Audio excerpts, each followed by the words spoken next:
রাস্তাটা দখল হয়ে গেছে, এতে আমাদের কাউন্সিলরদেরও অনেক দোষ আছে। তারা ভাবে দিয়ে দিলাম, টাকা কিনে নিলাম, মাসে চাঁদা পেলাম, না হবে না, পাছে ডায়াবেটিক হয়ে যায়। তো মানুষের কতটুকু লাগে বাঁচার জন্য? বাঁচার অধিকারের জন্য যতটুকু প্রয়োজন ঠিক ততটুকু কাজে লাগান, তার বেশি নয়।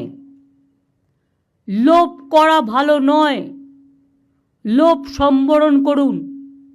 এক্ষেত্রে লোকাল যারা আছে, নেতা, পুলিশ, তারা সবচেয়ে বেশি দায়ী। প্রথমে বসাচ্ছেন, তারপরে গিয়ে বুলডোজার দিয়ে উচ্ছেদ করতে যাবেন। আমি এই পলিসিটাকে মানি না। আমি যে পলিসিটা মানি, প্রথম থেকেই রেস্ট্রিকশন করতে হবে। যে কাউন্সিলরের এলাকায় এটা চলবে সেই কাউন্সিলর অ্যারেস্ট হবে। তার কারণ গভর্নমেন্টের জমি নিয়ে 2 লক্ষ 3 লক্ষ টাকায় বিক্রি করে দিলাম, ওই জমিগুলো কিন্তু মিউটেশন রেজিস্ট্রেশন পাবে না। বিবেক, প্লিজ ক্রস চেক। এবং ওখানে আরও কিছু জমি হস্তান্তর হয়েছে, এসজিডি থেকে পুরো লিস্ট নাও। গত 7 বছরে কি কি জমি হস্তান্তর হয়েছে, তার মধ্যে কতটা রিয়েলি আইনত, কতটা রিয়েলি আইনত নয়। আমাকে মলয় কালকে বলছিল, কোনো একটা পলিটিক্যাল পার্টি একটা পুকুর ভরাট করে 3 তলা বাড়ি করে নিয়েছে।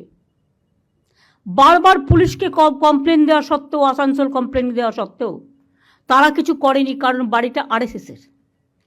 তুমি যদি তৃণমূলের বাড়ি ভাঙতে পারো, তা তুমি তাহলে আরএসএসের বাড়ি কেন ভাঙবে না?